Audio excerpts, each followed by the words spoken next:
recording. And so with any luck, now everything is working. Are you able to see my screen on your computer? It says that the main host will let you in. Oh, really?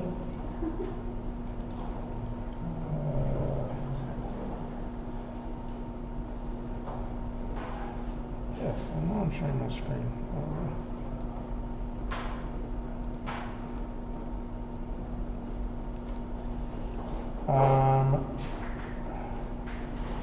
There's one participant.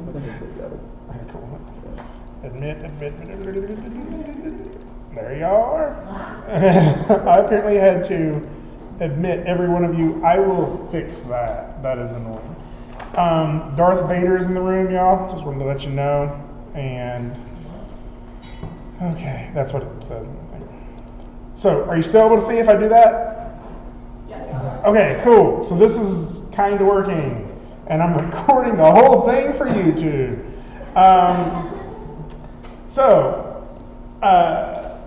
Did that ever log on? Is Toon Boom working on it, or no? Is Photoshop? What are seniors? Yes, I think so. I haven't tried Photoshop. Yeah, try Photoshop.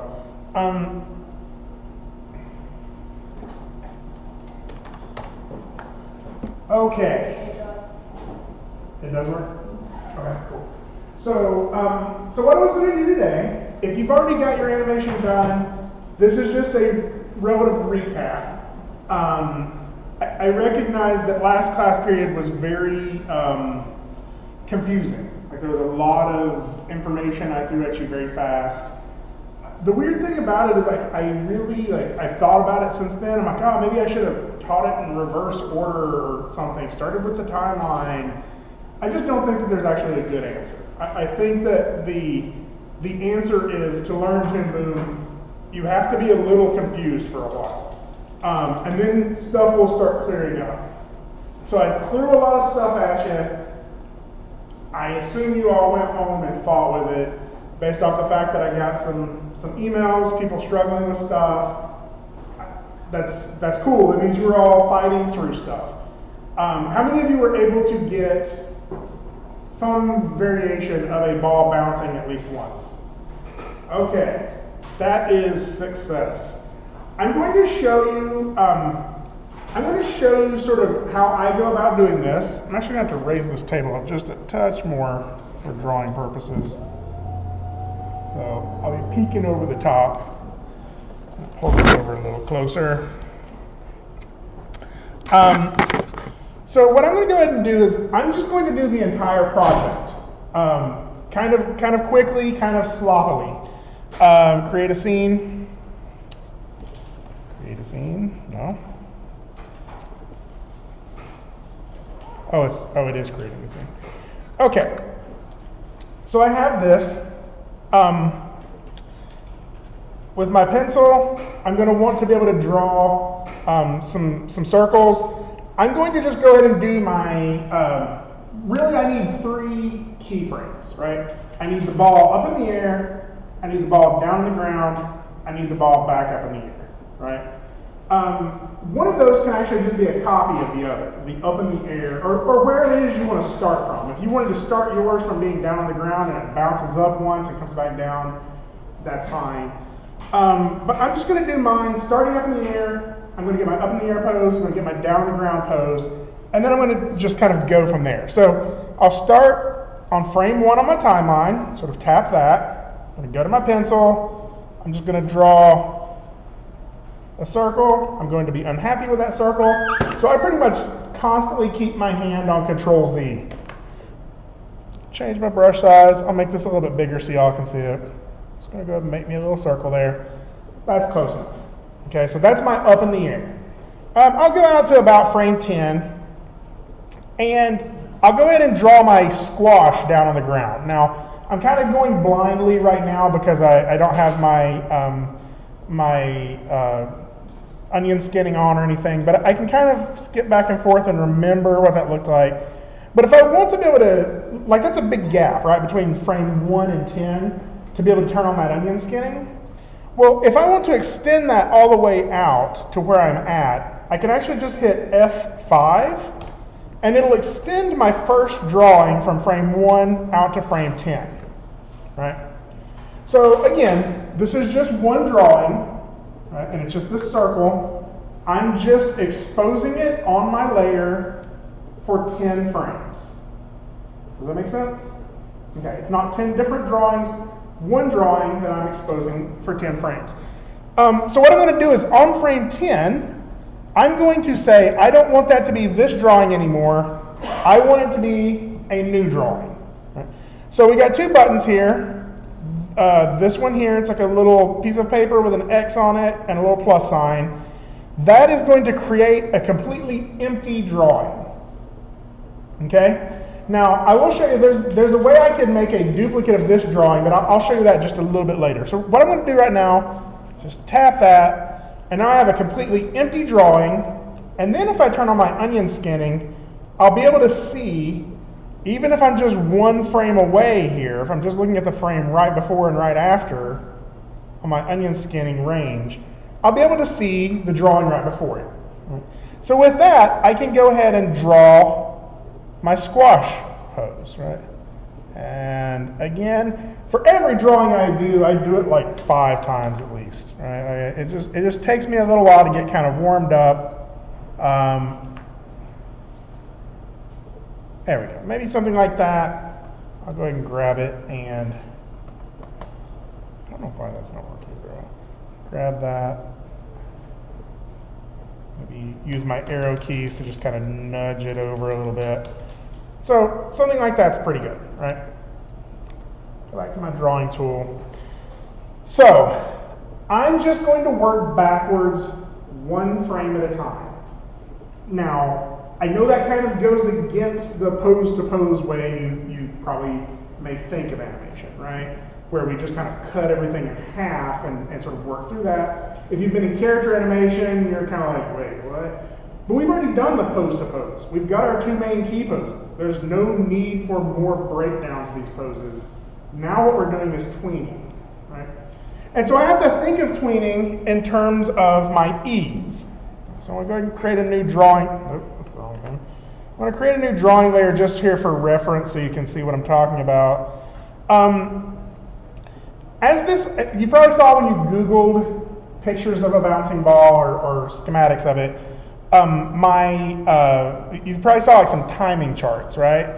So here are my 2 keyframes, right? And if I want this to look like it's speeding up as it's coming down toward the ground, the spacing has to be pretty big, right? So on this frame right before drawing 1, or I'm sorry, right before this second keyframe, I want the spacing to be kind of big. I want the location to be like there, right? But as it reaches the top of that bounce, it slows down. So one of the ways we can kind of figure that out is just to kind of start cutting this in half. Right? So if you ever see an animation drawing, is that still not going to go? Let's see if there's yeah, I think most of what we're going to be doing here in just a few minutes is just going to be sketching. So if you ever see an animation drawing like that Frank and Ollie did, or whoever, Chuck Jones did, you'll see little charts like this. This is them giving an indication to the person who's going to be tweening for them how this should transition. And we can kind of cheat. We can go ahead and use this ourselves. It's not cheating. To see where our spacing should be on our ball drawing, right? So I'm just going to go 1 frame before, create a new frame, create a new empty frame, and I'll just go ahead and draw sort of my stretched out version of my ball. Right? Again, if I'm not totally happy with that, for some reason my pen will not select that tool. That's a little annoying. So I'll go ahead and sort of move that a little bit more toward the middle. It'll select the others. It just won't select the select tool for some reason, right there. That's weird. So that's that little crosshatch right there, right? So if I go back one more, I can create another drawing in there. And for this one, I'm not going to have it stretched quite as much, but this is going to be about where the center point is, right from there. And so I'll just go ahead and maybe do another little drawing like that. And I'm just going to work my way back until I sort of half this over and over and over again. All right, like that. Back one more.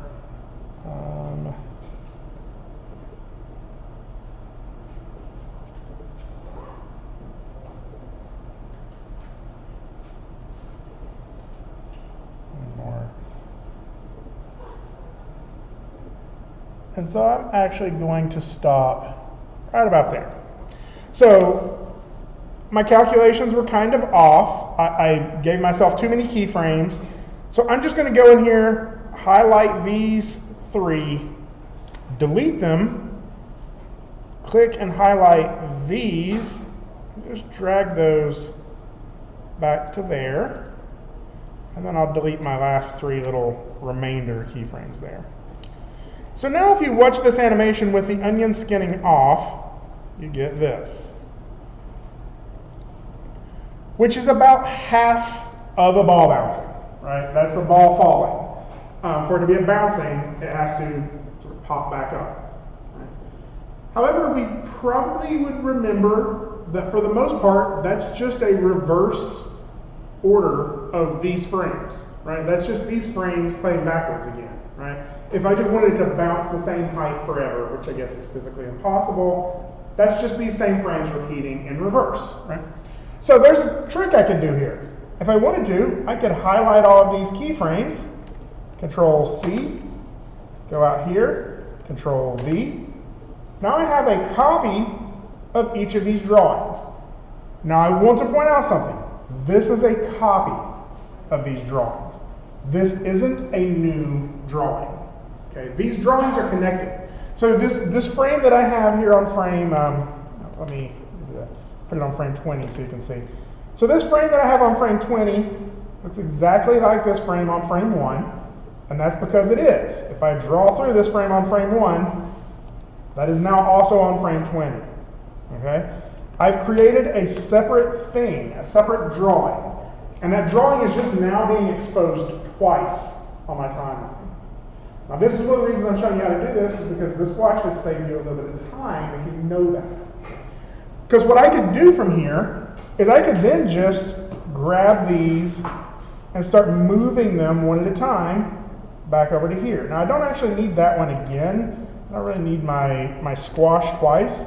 So I just grab this, move it over to there. So I'm just going to do this like one drawing at a time until I get the entire animation.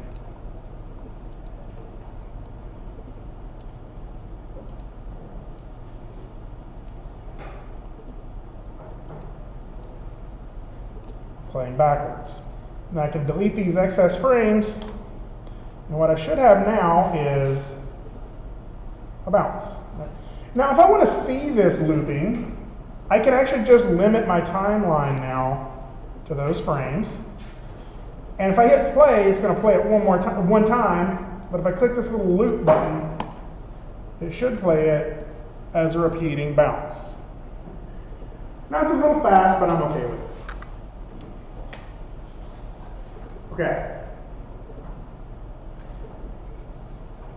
I know you all probably tried a half a dozen different ways of doing this.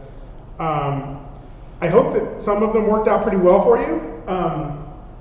I hope that you learned a little bit about the tools, or I hope more than anything, you kind of became a little more comfortable with the tools.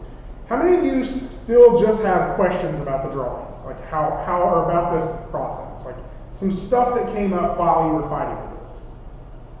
Anybody? At least on this part. Yes? Spacing like the frames. Space? Like some will be longer and shorter, and then it's like, it just seems like really hard to move the way that I want to. It is. So here's how I kind of think of it. If you're going to move a keyframe, you have to click it twice. Okay? So the first time you click on it is to select it. So let's say I wanted to make this slower, right? In fact, we're going to get to this a little bit longer, but let's say I wanted to, or in a little bit later here.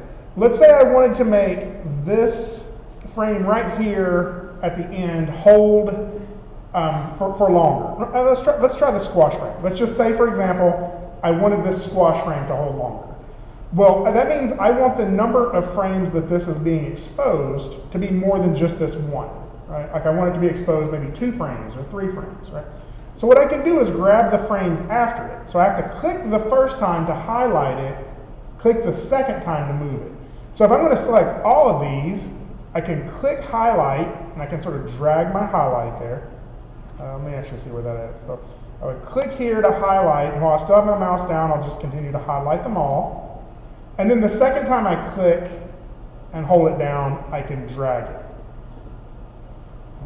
So that takes a little bit of getting used to. So now what we do is once we get to this down frame, it's going to hold it 1, 2, 3, 4 frames before we start playing the ball back up. And what that's going to do is it's going to make it feel like it kind of sticks to the floor a little bit, right? Because we're holding that frame longer. So this is, I'm going to hit undo because I kind of like how this looks better. So this brings up something I wanted to talk about. I'm going to have to, I'm kind of just using one screen, so it's going to get a little clunky. It's not going to be as, I got to have to pop stuff up in front of you every now and then. So one of the things I wanted to talk about is that idea. Like when I've done my animations here, I've done it one drawing for every frame. There's a name for that. Anybody know what that's called? On ones. On ones, right? So let's look at this really quick. I stole this. I am a dirty academic thief. Yeah. So here's the thing we can think about. And this was just such a good example. This is actually, there's LinkedIn has like some courses you can take. And this was from one of those that I'd seen and was sort of like watching it as a preview of it. And he showed this as an example. So when we have animation happening on our screen, we're playing a video, right? There's like, if we're playing it on our TV, we're basically seeing 30 images in 1 second, right? All of you have had at least some of the principal's classes. You're probably already familiar with that. In film, when you're in a theater, you're seeing 24 images in a second, right? That's called our frame rate, 24 frames per second, 30 frames per second, right? 24 is less, but we got used to seeing really high quality things at 24 frames per second. Like you watch, these extremely expensive, high budget films in the theater at 24 frames a second. So our eye actually has a tendency to think that 24 frames a second feels more classy, right? It's like, it's more cinematic is the way we refer to it.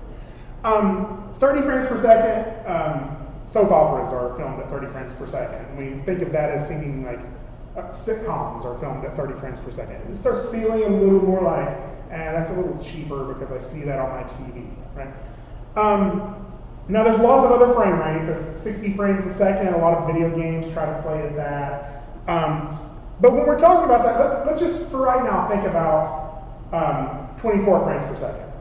When we say we're animating on ones, it means there's a drawing on a different drawing on every one of those frames. Right? So in 1 second of animation, you need 24 drawings. Right? Now there's a lot of people who, and that has a very distinctive looking style. Now there's a lot of people who really advocate for animating on ones. It's very fluid looking, it's very nice, it's very cinematic looking, right? Yeah, Richard Williams was one of the ones, and I don't know if y'all know this. Richard Williams, the guy who wrote Animator Survival Kit, he actually died about a week ago, I think it was. So it was very sad. He was incredible. But he was a big proponent of animating on 24 frame or on ones. A lot of people and a lot of Disney stuff was animated on ones, but there's a lot of times where it just feels like you're just putting more effort into it than is absolutely necessary. So animating on twos means you're only showing, let me rephrase this, you're showing, like you do the drawing for frame 1, and you're showing that on frame 1, and on frame 2. You're holding each drawing for 2 frames, right? And that has a different look to it.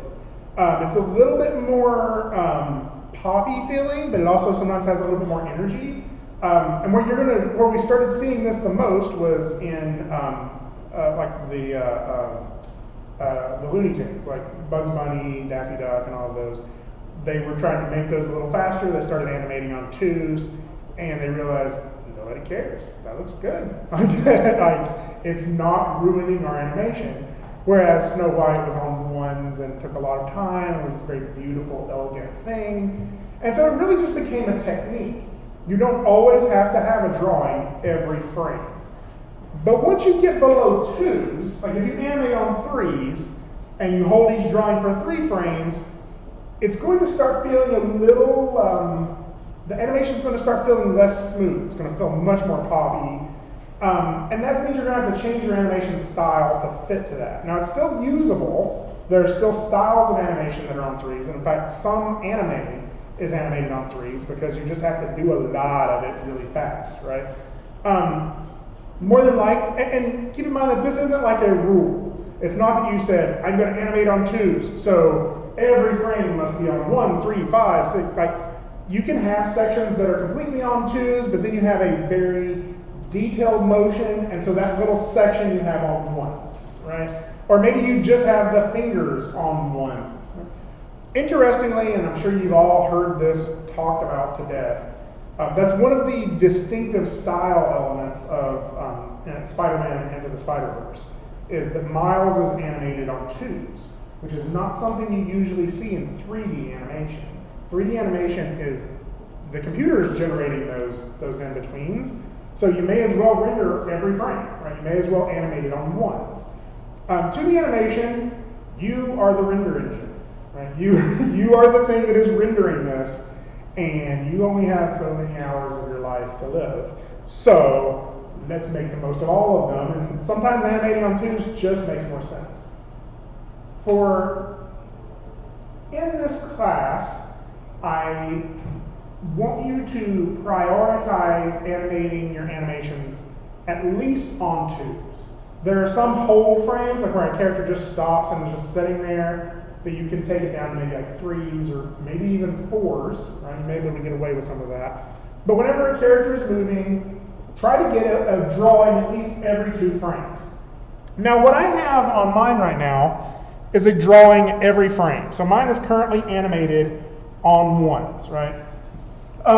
So this kind of brings up the question that Katie was asking about the bouncing here, or the spacing here. So if I wanted to put this on 2s, it's going to make my animation much longer, right? I could go through here, highlight this stuff, drag it 1 frame, right? But you're going to start to see sort of the difference in the quality of that motion. So let's go ahead and let that first part play. So you see how kind of like, it's a little bit more twitchy. Actually, let me just go ahead and see if I can do the whole thing kind of quickly.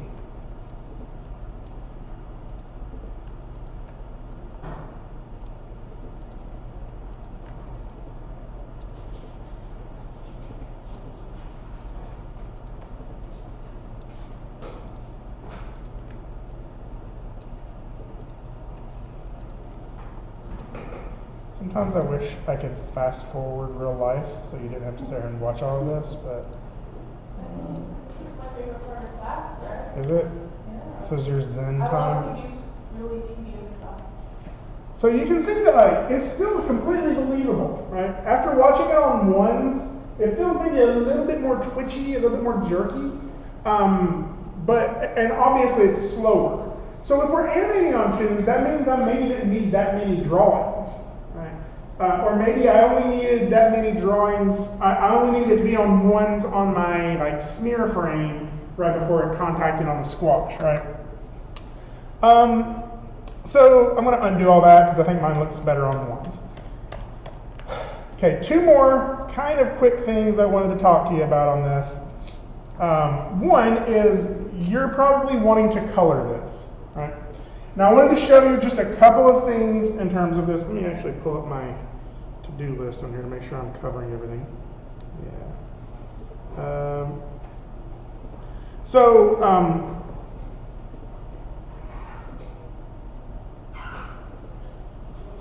Okay. So one of the things that you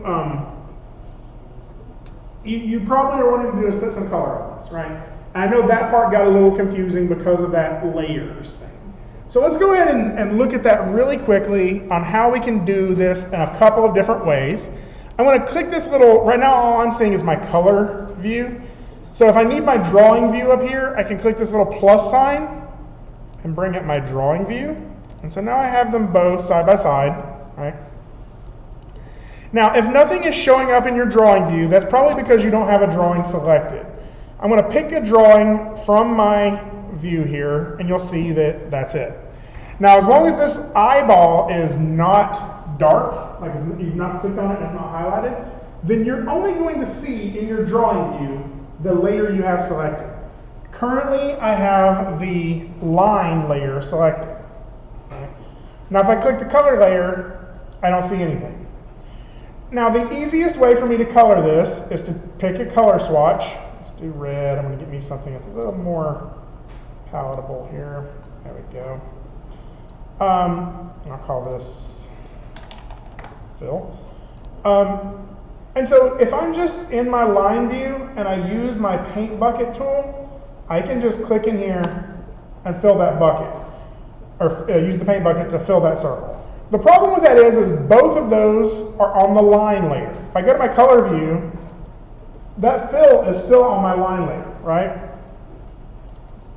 So I'm going to undo that because there's a couple of different ways I could get that to my color view. The first one is if I fill it while it's on my line layer, I can select just the fill. I can hit Control X to cut it out, right? So instead of copying it, I'm cutting it, right? So it looks like it disappears, but then when I go to my color view, I can hit Control V and paste it into there. That's a little bit annoying to have to do that for every drawing, right? So I will show you kind of a faster option, I guess, for that, is if I select this line that I have here. If we look right here and right here, we have what looks like kind of like a smiley face. It's like two lines, a gray one and a blue one with these gray arrows pointing down. And if you mouse over that, you'll see it says create color art from line art. And so what that's going to do is it's going to take whatever's in your line art layer and it's going to create a stroke that it's not going to draw. It's just going to create the outline with no rendering on it, no black line around it, right? And it's going to put that on your color layer. So if I have my line selected and I click this button, now when I go to my color layer, I have this invisible shape there. And actually I did that wrong. Let me go ahead and let me delete this really quick. Select that. So I'm going to select all of this because I got some weird little line stuff happening there. Click this line here, and so now my color layer, you'll see I have this enclosed shape that doesn't actually have any color in it, right? But if I use my paint bucket, I can still fill it. Right? Now, why that's beneficial is I'm pretty sure we can do this on all of our drawings at once. So if I click, we don't have to click that. Now all of my, I'm wrong, I kind of have to go through and do it one at a time. So I'm going to go all the way up to my squash. There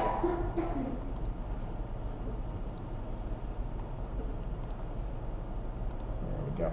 So now all of those have a stroke in the color layer. And so now while I'm in my color layer here, I can just take my paint bucket and fill each of those. Now, I can use the greater than, less than keys to step back and forth through the keyframes. And so I can very quickly just color my animation.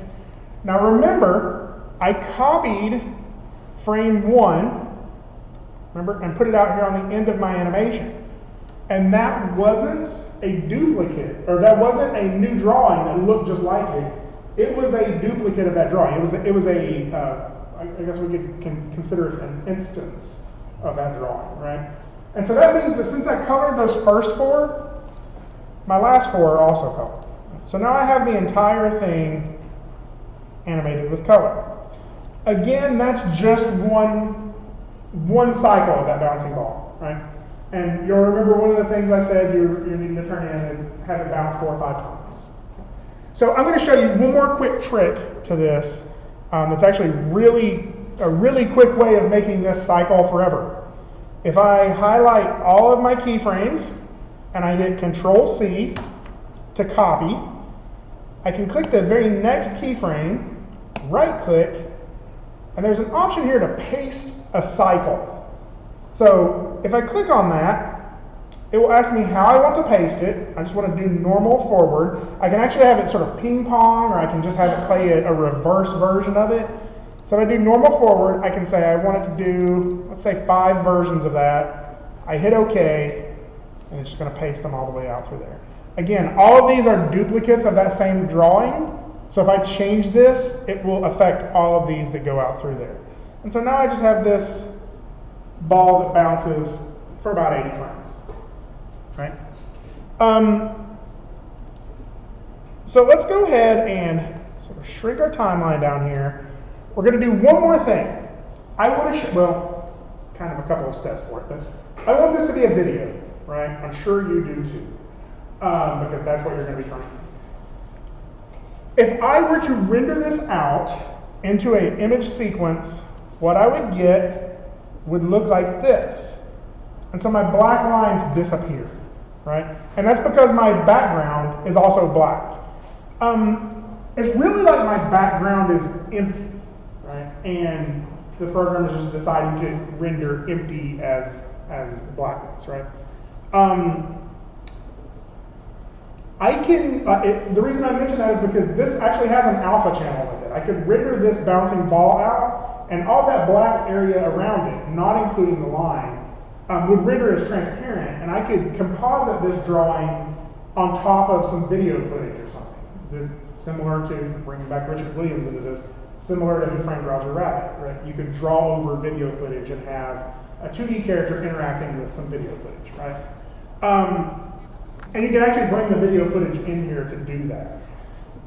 But I don't necessarily want to do that. I want it to just have some pretty color in the background, some form of background. I could always just go in there and make a new layer and just paint everything one solid color. But there's actually a faster way of doing that.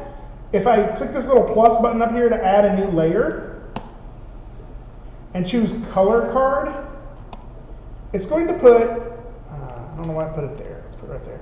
Plus color card. I kind of have to unselect everything. It puts this color card underneath my drawing. Right? So I'll call this ball. This was just my guidelines, so I'll go ahead and delete that layer really quick. Right, so I have this color card that is underneath the ball, and the way that will render looks like this. Right? Now this color card right now is rendering as white, but if I double click on the little star here, I think you can also do it on this little thing out here. If I double click on it, it brings up some of my properties, and this big area down here, if I click on that, I can start choosing some colors. Right? So we can do something like that. Close this down, and now what each of my frames will render looking like is this. Okay. So basically a color card is just a quick way of getting a background. Show you how to do that. Yeah. So for those of you who missed that, it's just a new type of layer. So just click down here in the sort of the before the layers, so you don't have anything selected, and it's this little plus sign right up here at the top, and it's just color card. And it's the European version of color, OUR. And that's just going to create a new layer that is basically a flat color, right? And then if we double click on it, then we can, we double click on our color card, we can click in here to choose the colors. Or if there's a very specific swatch color that you want to use, you can of course do that like this. Okay, now if I hit play while this blue flower is checked on, it's not really going to play it, but if I hit stop, sometimes it'll catch up, and you'll see it does that. Because what we actually have to do to this before we can see it is render it. I know that sounds crazy because it's just a bunch of lines, right? You don't have to render your file from Photoshop, right? But at this point, it's not that complicated. This can get really complicated. We can have full simulations in here. We can have 3D models in here. We can have moving cameras that move in the X, Y, and Z axis. So this is a full 3D program, and I'll show you more about that later. And so eventually, and we can also do like lighting effects. We can put normal maps on things so we can have not real time, but have interactive lighting, right? You can have your 2D animation drawing step out of the shadows, right? So some of that stuff requires processing and requires you to kind of make a frame. Now, there's a couple of different ways we can get this out of here. One of them is to go File, Export, Movie, and what that's going to give us is like it's a pretty decent version of it, but it's going to give us an MOV. It's the H.264 codec, so that's fine. And if I browse to where I want to put this, I'm just going to go ahead and put this on my, why can't I get to my desktop? This PC, desktop. We'll call this ball 1, movie, save. Choose our frame range, I hit OK. It'll kind of export the movie out. And what we get out of that looks okay. So, what are you doing? No, don't do that. Where did that go? So what we got out of that turned out okay. Okay, apparently we have to play it quick time. Right? And it's enough bounces for us to be able to see the animation. Right? Now this isn't the highest quality version of a render, and sometimes you want to render out as an image sequence, right? So when you want to render out as an image sequence, there's another way that we do this, and that's actually the way I would encourage you to do this, because this is not done all the anti-aliasing calculations and all of that. This is more like in Maya doing a play blast, right? It just happens to look pretty good in this scenario. There'll be other scenarios where it doesn't look as good. So I'm going to introduce something to you that's going to be a little scary at first. Don't be scared. We will get into this much more later. But if I sort of stretch this out over here, you see I have my color panel. If I go over one more panel, there's one that says Node View. I'm going to go ahead and open that one up. And this gets a little more complicated. So we can click on some of these and drag these around. This is actually the reason I love Toon Boom. But it's going to feel less artistic at first, right? How many of you in Maya did some rigging using the node editor? Anybody use the node editor or anything? There's a thing like that in Unreal Engine that we did in Game. Right. So again, blueprint and all that stuff. Very similar, right? So everything that we're doing in here, including this layer that we're doing, the ball layer and the color card layer, is creating a node inside of this node editor. And as much as that may not seem useful just yet, this becomes the most powerful element of this because we're able to use all of these nodes to do some really complicated rigging inside of this. Now, we're not going to jump into that today. We're not going to jump in that this week or even next week. We're maybe next week. I can't remember. We're going to jump into that relatively soon, but don't sweat it just yet. What we're going to do today is just use our node editor to understand how to render this a little bit better, right? Because you'll see what we have, and I'll just try to loosely explain it to you. We have our ball drawing. we have our color card, and those two things are mixing together into this composite node. This composite node is then piping it, so like this is like a single image. It's like we merged it down into this single image called composite, right? Now composite is then going out to two things. It's going out to display, which is what we're seeing on here, right? And then it's going out to another node called write. Now that write node doesn't do anything until it comes time to render. That write node is how we can output our file into an image sequence or multiple image sequences. So I can render my write nodes. I could render out like 4 of them at once if I wanted to. I could put multiple write nodes in there. So this is what it will export to, this write node right here. So I want to choose some different options for this though. So I'm going to introduce you to one more menu. Again, I know I'm throwing a lot at you. This is literally this is the last thing.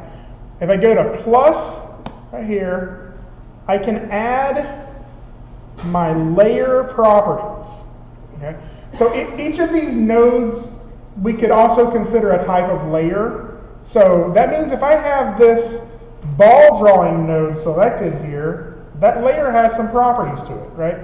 Well, our write node has some properties to it as well, including a file type.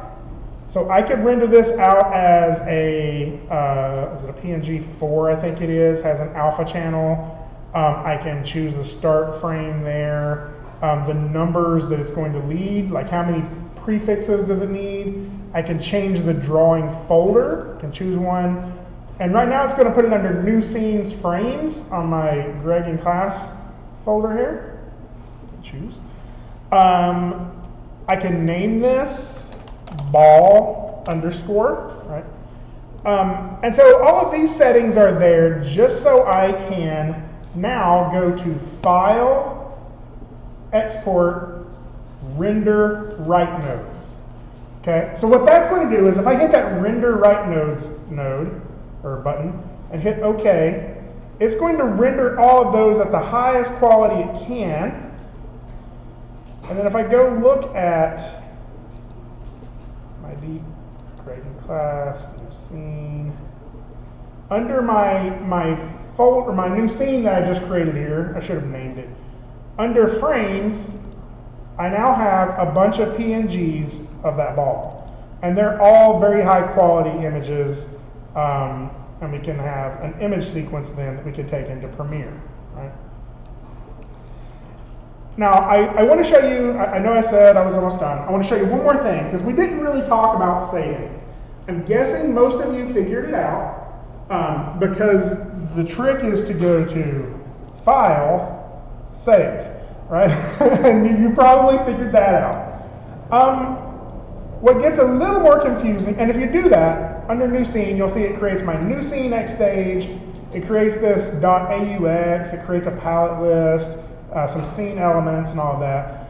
But what you may have wanted to do is save like an iteration of this, right? Like you wanted to save like, oh, I've got half of it done. I want to be able to go back, so I'm going to save a new version. And you're probably used to going to save as. Don't do that. Or at least in the previous versions, don't do that. I'm going to stick to that idea. If you go File, Save As, what that's going to do is create an entirely new project folder structure. And it's going to put it underneath your current existing project folder structure. And you're just going to start getting these nested folder structures. If you're just wanting a new X stage, you save as a new version. Right?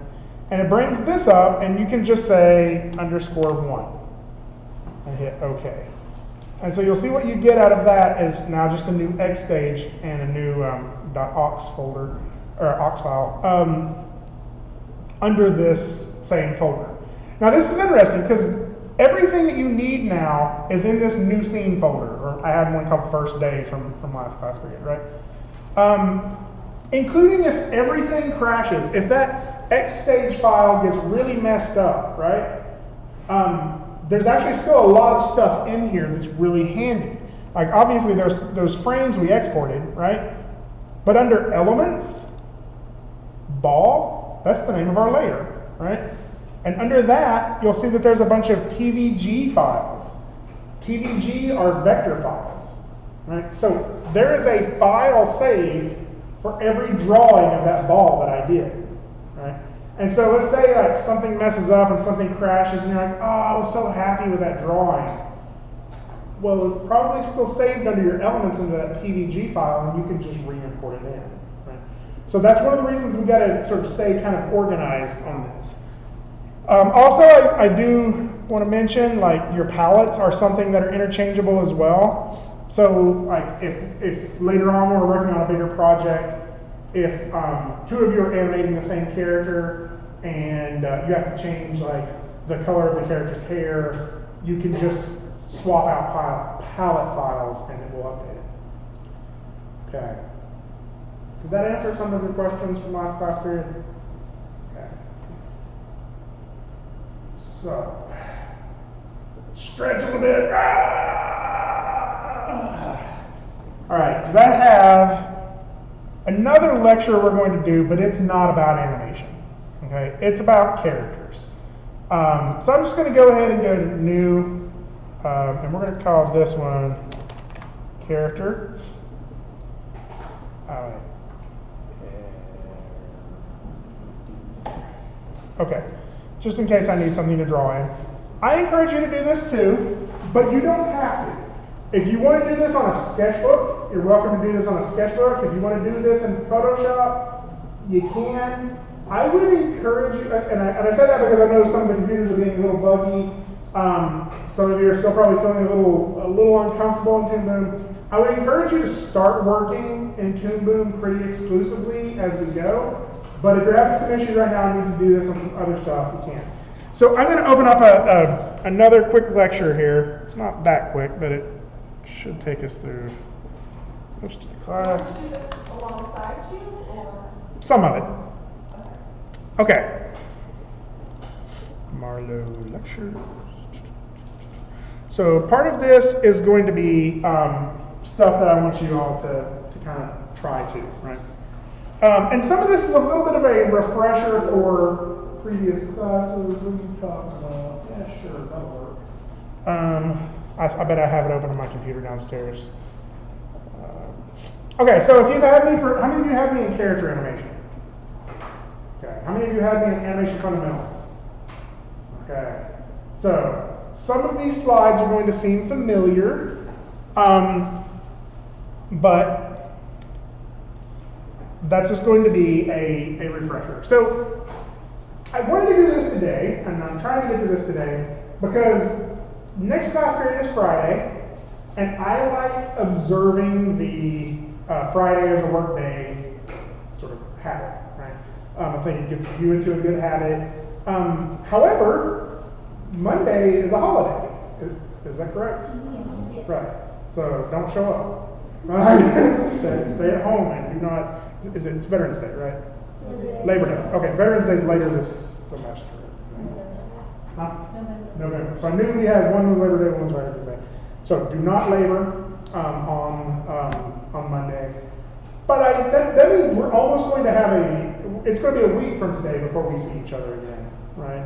I'm going to miss you all. But I wanted you to have some stuff that you can be tinkering on over the weekend, some stuff to be tinkering on over Friday. So we're going to kind of go through this because I think it's worth acknowledging that if you've had me in any other classes in animation, I gave you a rig, right? Like you were like, we're going to animate. Here's Benbob. Here's Bob. Here's the Matilda rig, right? You had a whole bunch of rigs that already existed for you, and it was very easy to stay on model because they were already created and the rigs were very easy to control, right?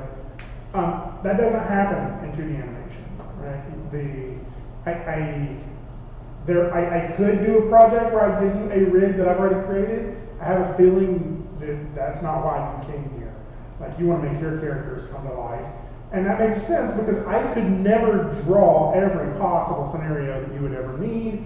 And if you're doing frame by frame animation, like, you just have to draw your own character, right? I could give you a template and say, try to match Mickey Mouse or whatever, but you have to design your own character. And so there needs to be sort of that acknowledgement at close to the beginning of this class that you are going to be doing a lot of design in this class for your own characters, for your own environments, for your own style.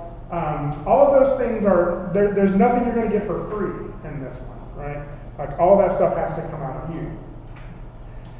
However, some people don't always feel like they're the strongest drawer or illustrator. Some of you are probably in here because you love drawing. I have a feeling that's a majority of you. How many of you love drawing characters already?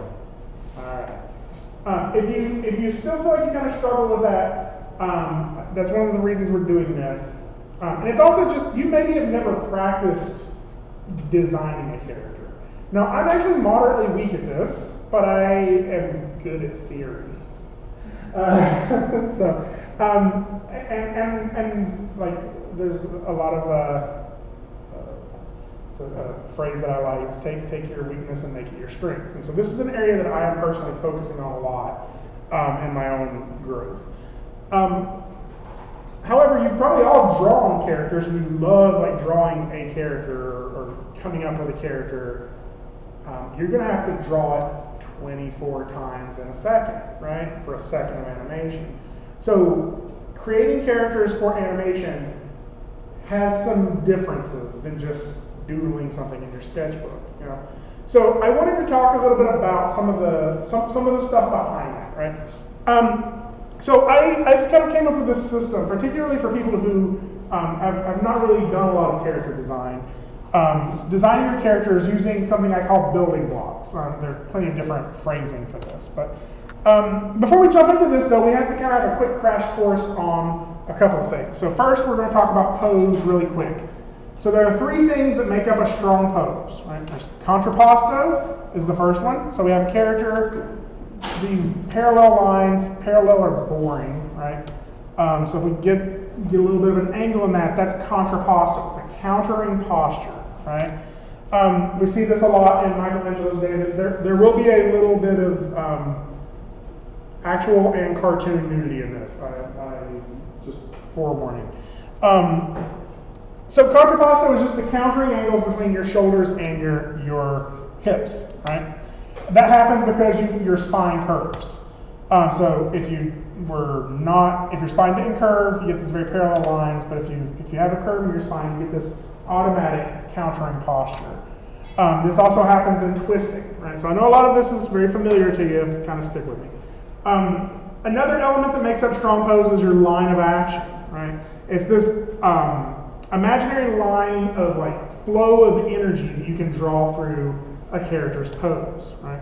So weak line of action versus a strong line of action gets you a stronger pose, right?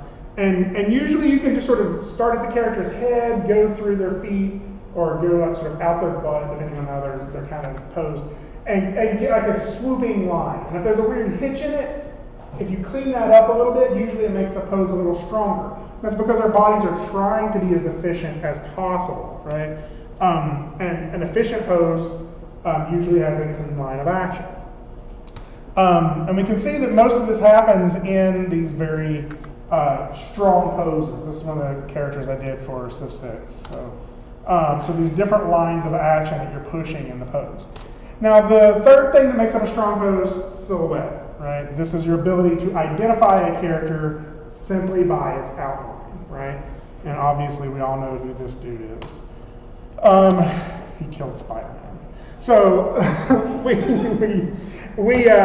silhouettes are very powerful tools to use in animation, something we can push, and it's also really important for clarity of this of the actions you're trying to show. So all of this combines contrapposto, line of action, another line of action is kind of flowing through here, and of course silhouette, right? Sheriff of Nottingham, I think it was John Lounsbury who animated this. Contrapposto, line of action, another line of action, silhouette. Right? So I use this to analyze actual pose, right? So for this very dynamic pose, we sort of find out where the character's shoulders are. We can sort of draw these little sockets for each of the shoulders and the hip bones, right?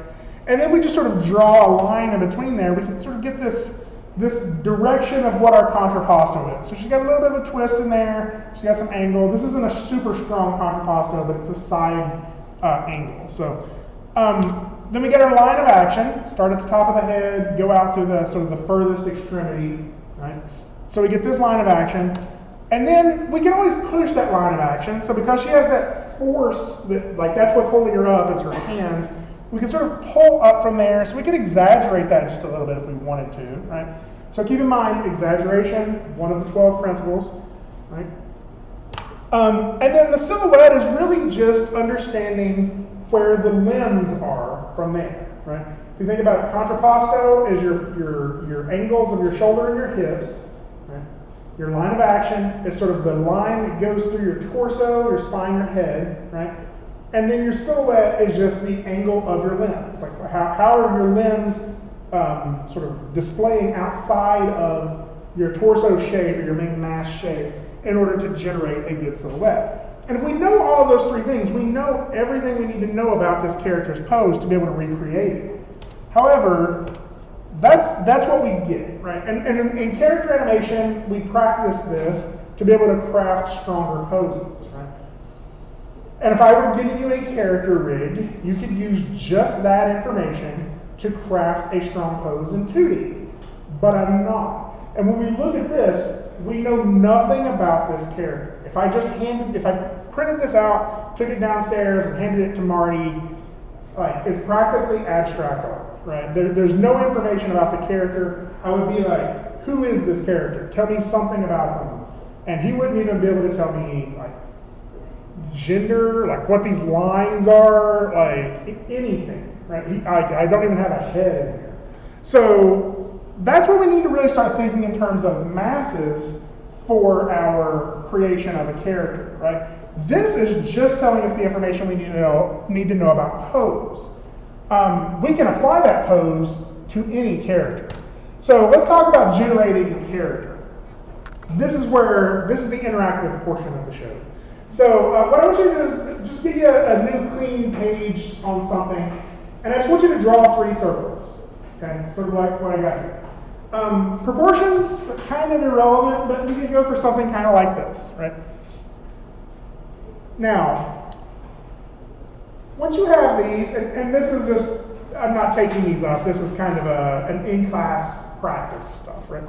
So once we have these, I want you to start thinking of these as the 3 main masses of your character. These are the parts of your character that cannot change shape. If these masses change shape, you die or spend a long time in the hospital, right? Your skull is always, for the most part, the same shape. Your rib cage stays pretty much the same shape. Your pelvis stays pretty much the same shape, right? Those masses are not going to have a large amount of deformation on them. So those are really these building blocks of your character. These are the elements that define the main parts of your character's form, right? So if we look at this, we can also sort of put some crosshatches on here to kind of think of in terms of direction that they're aiming, right? If you want your character to look like he's kind of looking up and leaning back, we can kind of aim those in different directions. So this is sort of my first step in any character drawing, is I always draw these 3 masses, I figure out which direction they're pointing, right? For right now, let's go ahead and say I'll point them straight forward. And from there, we can connect those parts with the mushy stuff in between, right? The stuff that does change shape, right? Between your rib cage and your pelvis is your abdomen, right? And that's where your intestines are, your stomach is, all of that stuff, your spine is. And all of that stuff can curve and change shape, right? And so you start to get something that looks like this. Now, once you have this, you really have a lot of information about your character. We, using these parts, could figure out our contrapposto and our line of action if we wanted to, right? What we need now is the limbs. So a lot of people have trouble drawing limbs on their characters, right? It's like, what is your proportions? And the reason for that is because they start drawing with lines, right? And what I do is I think of these landmarks, or these building blocks, right? I take the hinge points on your character's limbs, right? Your shoulder, your elbow, your wrist. And for each of those, I draw a tiny circle. That's very easy to adjust those proportions, right? You don't have to think about anything. Even if you're drawing in foreshortening, you're still just drawing 3 small circles, right? So with the exception of this mushy stuff I've put in between here, all I've drawn so far is circles, very similar to that bouncing ball we were practicing, right? And so with this, all I gotta do is sort of connect that stuff together again. So this is something that every one of you, after like practicing a little bit, you could draw this over and over and over again in 30 seconds, right? Every one of you could get to this point in your character in 30 seconds, no problem. I usually put a couple of little things to let you know something about the forearm and the calf in this. So I'll put like these little angles to show like the direction of the forearm, little angles to show the direction of the calf. And I just do that for my own edification. Like it kind of helps me understand where the leg is. So you can draw that however you want to, but this should be something that you're able to crank out really fast, right? You're drawing these 3 main masses. You draw the pivot points on the limbs, and then you just connect those together, right? It's connect the dots at that point. Now the feet and the arms are complicated, the feet and the hands are complicated, and that's usually the part that drives most people crazy. I like to simplify them at this stage too, right? And so for me, for feet and hands, I just do these boxes, right? If you think of your foot as sort of a triangle wedge shape, and your hand is just your paddle for your hand and then an extra thumb, then you can pretty quickly get something thrown together like this. Now we can sort of learn how to deform that paddle a little bit more, or if you want to draw like, an index finger and then a 3-finger paddle if the character's pointing. But just simplify it to where, ideally, you should be able to draw this character in under a minute, right? The reason for that is because the first pass of animation that, at least in the method and how I do it in the method I'm going to kind of work you all with, is the first pass of animation is not about the drawing. It's about the motion. It's about the anatomy, and it's about the physics in the shot, right? And so drawing details on a character's nose, drawing like eye direction, like you're kicking your feet on that if what you drew was physically incorrect. You just have to erase all of that, right? I do all of my animations, the first pass of my animations are with this character, like this. This guy right here does everything. This girl right here does everything. Now, this is beneficial because it's really easy to change those proportions, right? And it's also really easy to pose this character, right? With those masses, you can draw any of these poses really quickly.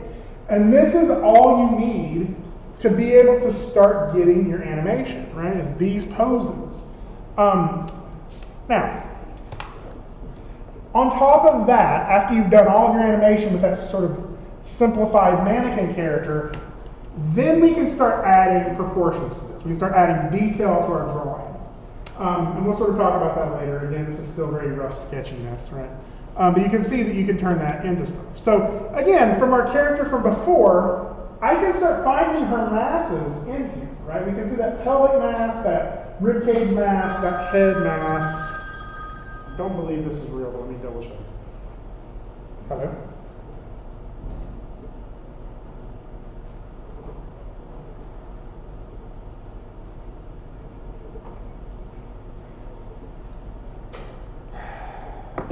Not real, just in case you're curious. It's not real. I fell for it. So again, main masses, those hinge points, connect all that together. This makes more sense as a pose, right? I understand what's going on now. And so I can use these two methods to kind of inform how I craft both my character design and the pose of that character. So let's get into design a little bit more.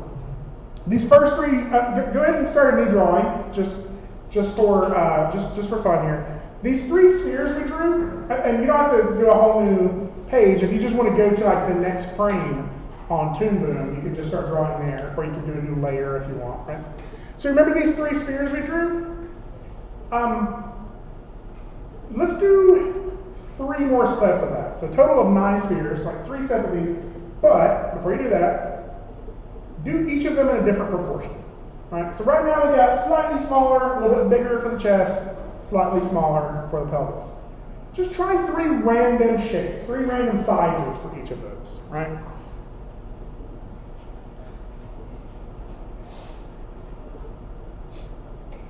Okay. So a couple of variations I kind of came up with here. You get something like this, right? Really big head, smaller chest, slightly bigger pelvis, right? You get this, which is bigger head, really tiny chest, really big pelvis and hips, right? And then this, small head, gigantic chest, small pelvis, right? Now, the reason I have you do this is because this is, at its core, the fundamentals of designing a character, right? This is the first big decision you have to make in designing your character is, what should these masses be, right? This first guy here, like this feels more like a kid or something, right? Proportionally, like kids' heads are really big compared to the rest of their body. And we can exaggerate that and be like, if this is a child, maybe I'm going for a big head, kind of a smaller torso, right? Maybe this is a person that's a little bit thicker in the lower abdomen area. And it's a cartoony version of that, right? Like bigger hips, maybe a pot belly or something like that. Kind of a big cartoony head, right? This, maybe we're going for more of like a overly like muscular, maybe overly is not the right word, like very muscular upper chest type character, right? And like I did, this is super quick little doodles just throwing on top of here to see like what we can do proportionally to make these feel like different characters. Like that is the starting of what you want to do. Now this is not something I invented, and trust me, this is something that a lot of people have used for a long time. Andrew Loomis used a version of this in designing cartoons. And you can see that it's, his isn't 3 spheres. He's using sort of this triangle shape, or this little wedge shape for the hips. If you've taken a figure drawing class, I have a feeling that you've probably seen some of Andrew Loomis's style before to encourage you to sort of understand where these 3 main masses are, right? But again, all that really changes in this is that sort of how you're wanting to show these masses, right? The proportions allow you to push for specific design decisions.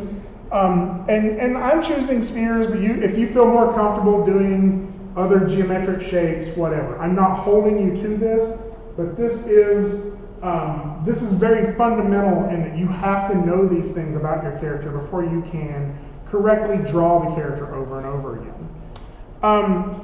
And you see that like this is just happening. I'm just pulling these from random places to show you examples of other people who use similar, what I'm calling building block methods, right? These 3 pieces that you're going to build your character out of. So you see here even some more of it. And you can start designing even a little bit more there on top of these shapes, because these shapes actually are very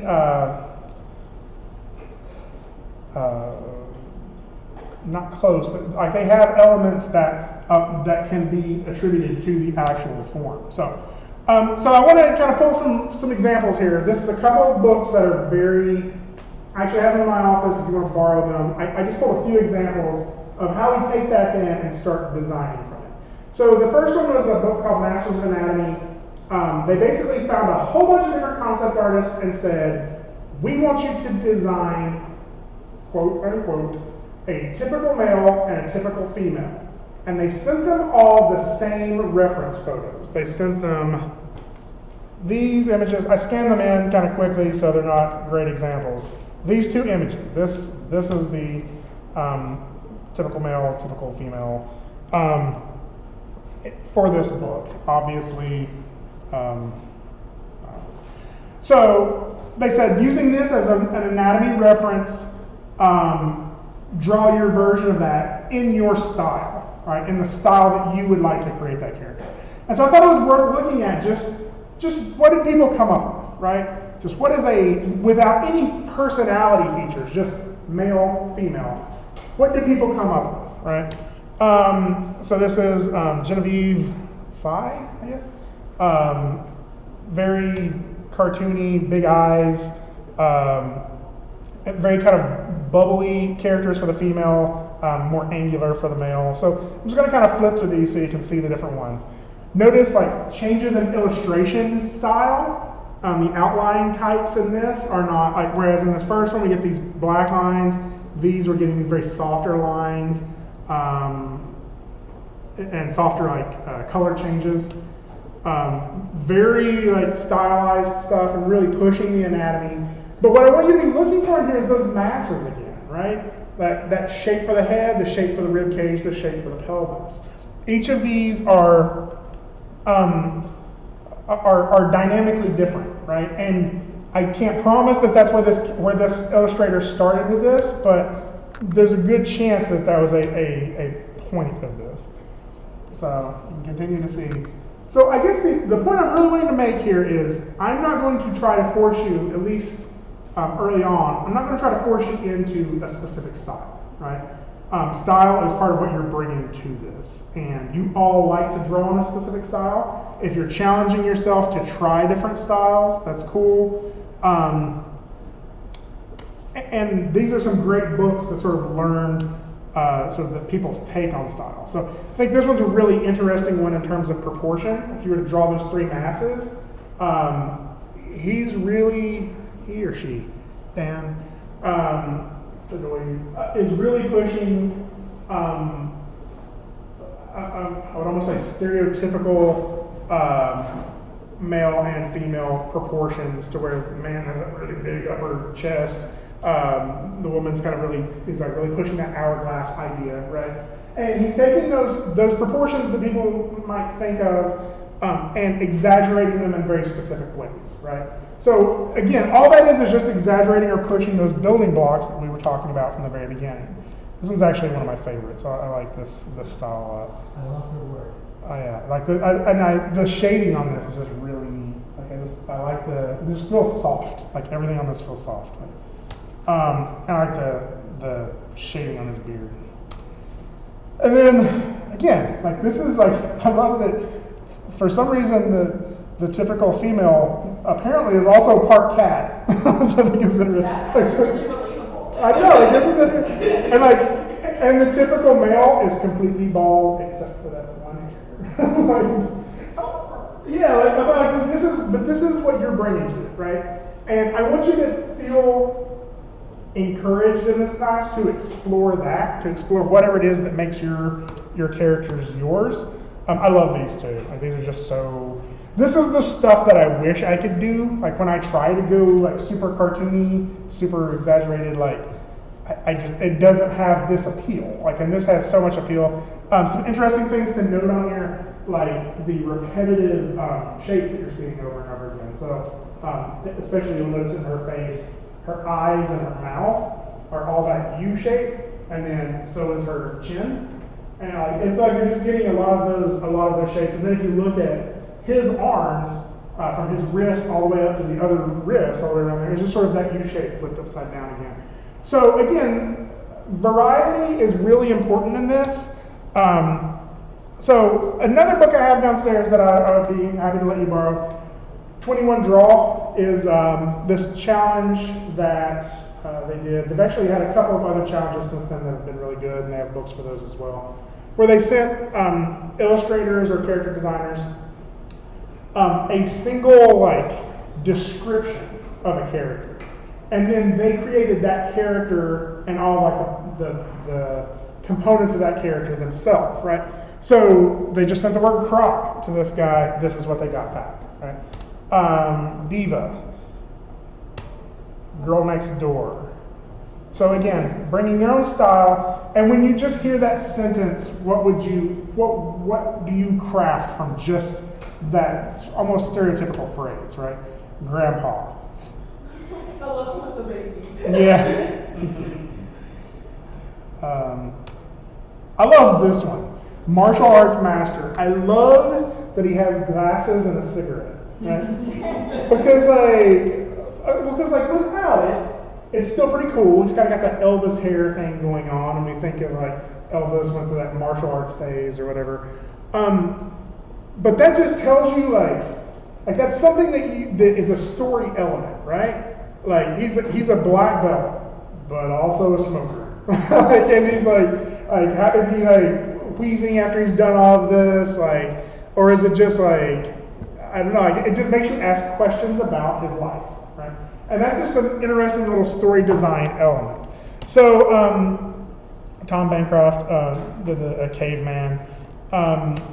So again, like we got these characters, and we this is how you would start with that. If I said caveman, like to me, what your first step is starting to draw these.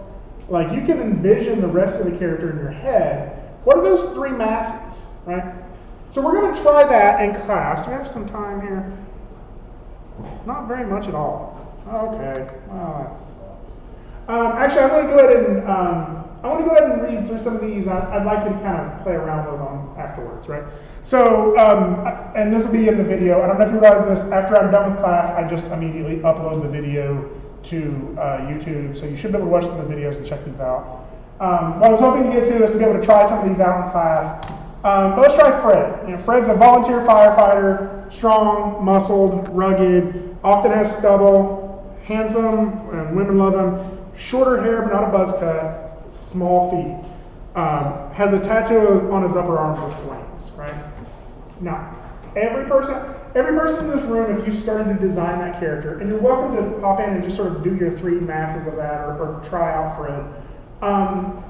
Everybody would come up with a different version of Fred. Right?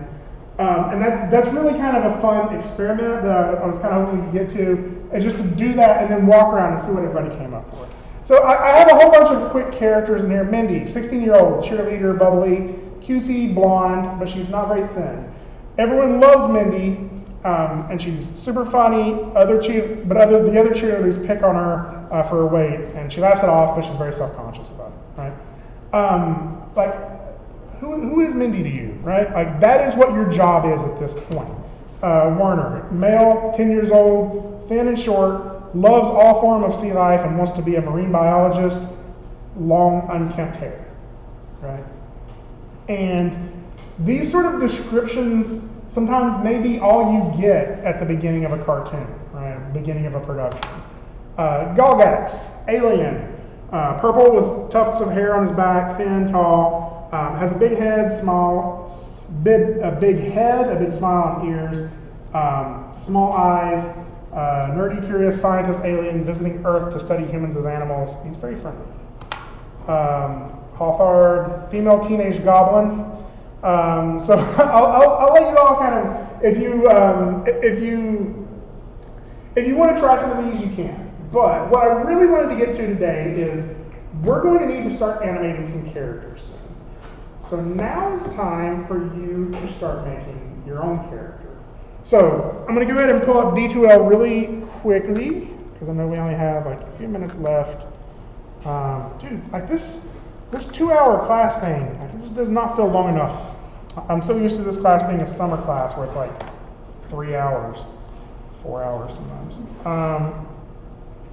So within D2L, let's go look at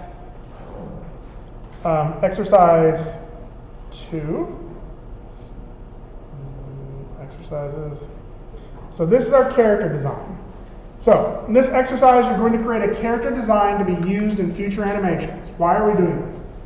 In 2D, you don't get anything for free. If something is going to exist in your animation, you have to design, draw, rig, animate, or create it yourself. That includes characters. This exercise will also help you focus on creating characters that lend themselves well to animation in terms of their design and complexity. Yes? There's a typo here. It says feel free to, and then it starts a different sentence. What the thing's supposed to do. Where are we at? Oh, feel free to. At the second sentence of There it is. It's because I copy and pasted the rest of it down here. So let me edit that really quick. But you can also feel free to. Feel free to. There we go.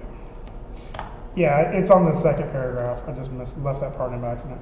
Okay, so what we're going to do, we're going to create a front, side, and three-quarter drawing of a character of your own design.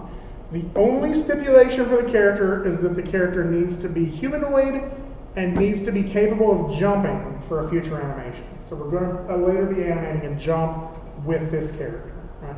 So the design should include finished line and color and a short character bio or description. So I also recognize that not everybody feels confident in their like writing abilities or their you may want to draw the character, not invent the character, right? If that's the case, I put in a couple of character generator starting points in here.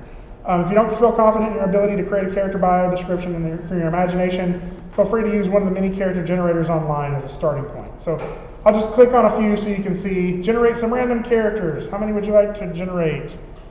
5. What genders? Let's do both. Write me a profile. So I did, actually all those I was showing you earlier, those are just things I kind of cranked out, but these are very similar. Becca Walker, 17, caring teenager. A caring teenager from Venus is obsessed with unicorn. People often compare her to a caring flamingo. She comes from a strict family, she has been wrongly accused of being in possession of an illegal dog.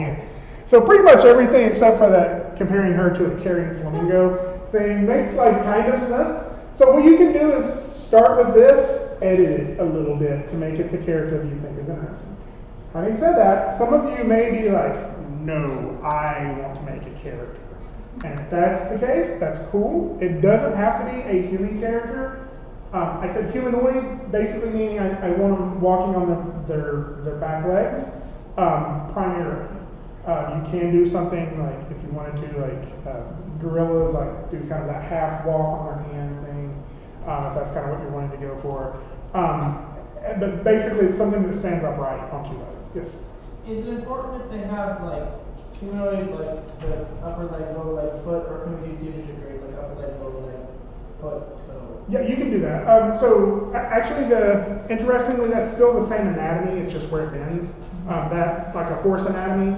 Really, a horse anatomy is a differently proportioned human walking on their tiptoe. Right? Because if you think of that backward pointing thing, that's really just our version of a heel. So the anatomy is still the same. But yeah, if you want to do that backwards pointing angle or ankle or knee thing, that's cool. So here's the one thing to remember. You're going to have to redraw this character quite often, right? Several times. So let's pull that. Where's that at? Oh, apparently it took me to the... Really? That's enough.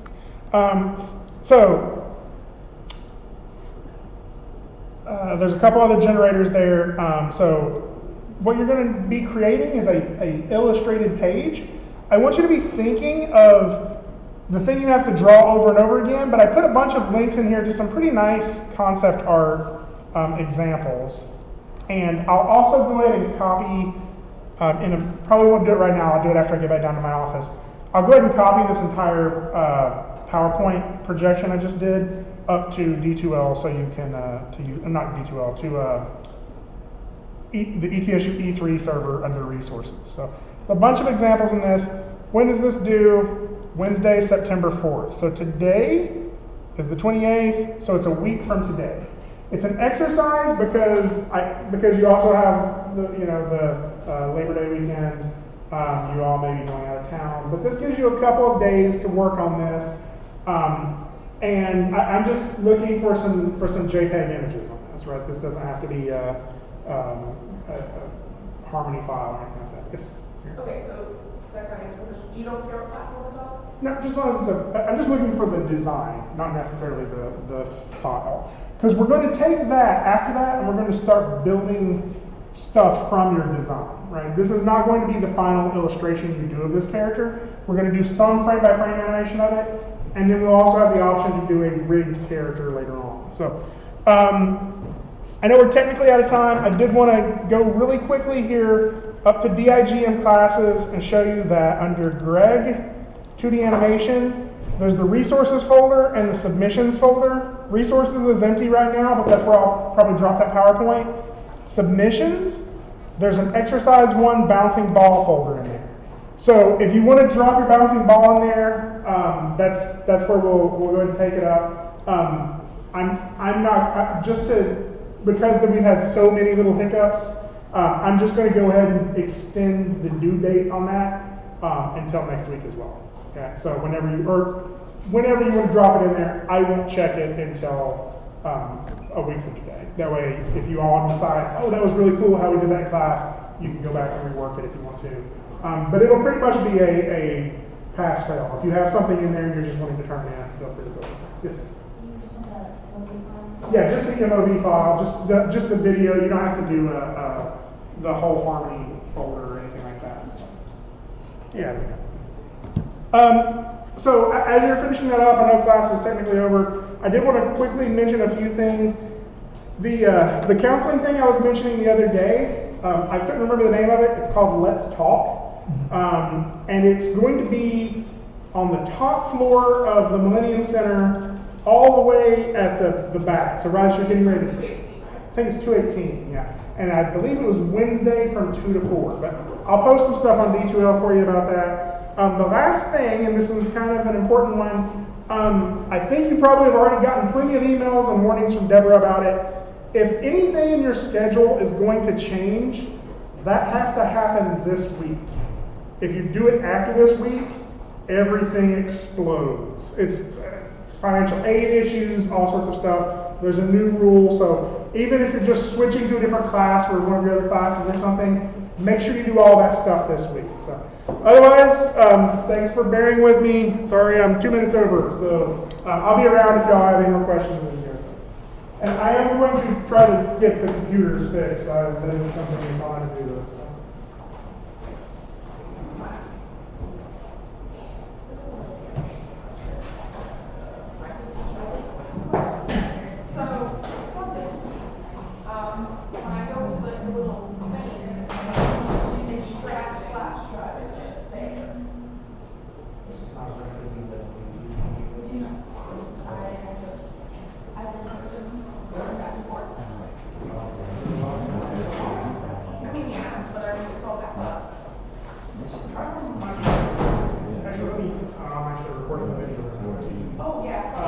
Let me go to stop that.